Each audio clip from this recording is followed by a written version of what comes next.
Hello guys, আমরা আজকে একটা নতুন ভিডিও নিয়ে এসেছি।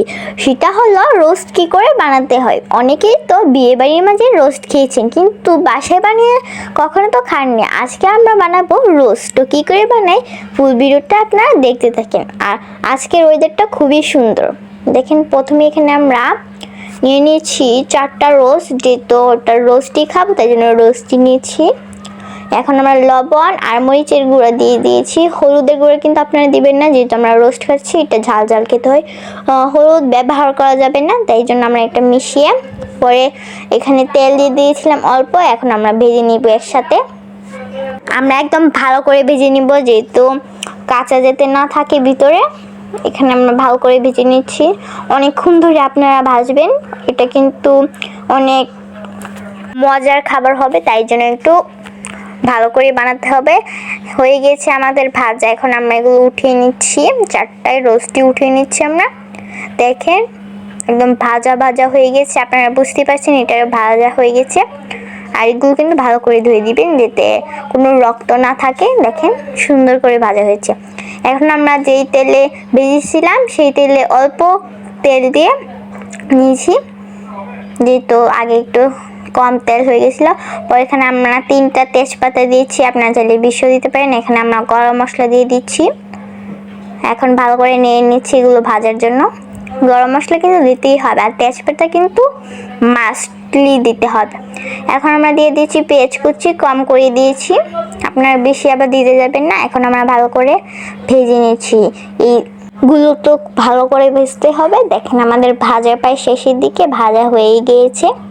পেঁয়াজগুলো কিন্তু আপনারা ভালো করে ভাজবেন, খেতে ভালো লাগবে। তাহলে হয়ে গেছে আমাদের ভাজা। দেখেন, এখানে আমরা মশলা দিইনি। এখন আমরা আদা রসুন বাটা দিয়ে দিচ্ছি। আদা রসুন বাটা একটু 1 চামচ করে দিচ্ছি, আর রসুন বাটাটা 2 চামচ করে দিলাম আমরা। খেতে ভালো লাগে রসুন বাটা দিলে আর কি।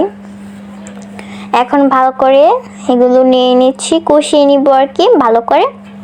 খেতে ভালো লাগবে, আর গন্ধটা যাতে চলে যায়, না হলে কিন্তু খেতে গন্ধ আসবে আর ভালো লাগবে না। এখন আমরা দিয়ে দিব জিরা বাটা দিয়ে দিয়েছি।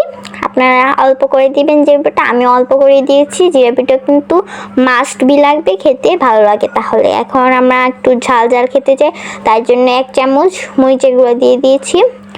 আগে আমরা মরিচের গুঁড়া দিচ্ছি, এখন আমরা দিয়ে দিচ্ছি ধনিয়ার গুঁড়া 1 চামচ। এখন এইগুলো ভালো করে কষিয়ে নিচ্ছি।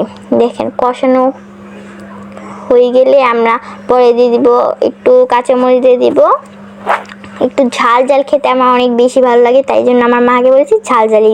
এখন আমরা দিয়ে দিব বাদাম, কিশমিশ আর বেরেস্তা বাটা। ভালো করে আগে আমরা করে নিয়েছিলাম, এটা বেশি করে দিয়ে দিচ্ছি। এটা কিন্তু লাগবে, না হলে কিন্তু মানে রোস্টের ভাবটাই আসবে না, খেতেও ভালো লাগবে না। এটা আমরা একটু বেশি করে দিচ্ছি, যেহেতু এটা লাগেই, সব রোস্টের মাঝে লাগে।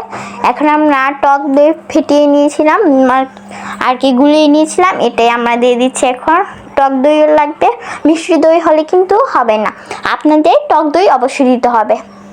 দেখেন, এখানে আমাদের তেল সামনে উঠে গিয়েছে। এখন আমরা অল্প লবণ দিয়ে দিচ্ছি। লবণ দিয়ে আবার ভালো করে কষিয়ে নিচ্ছি। দেখেন, তেলটা এখন আবার উঠে গিয়েছে। এটা কিন্তু আমরা কিছুক্ষণ পর পর সবগুলো দিচ্ছি, না হলে কিন্তু খেতে ভালো লাগবে না আর কি।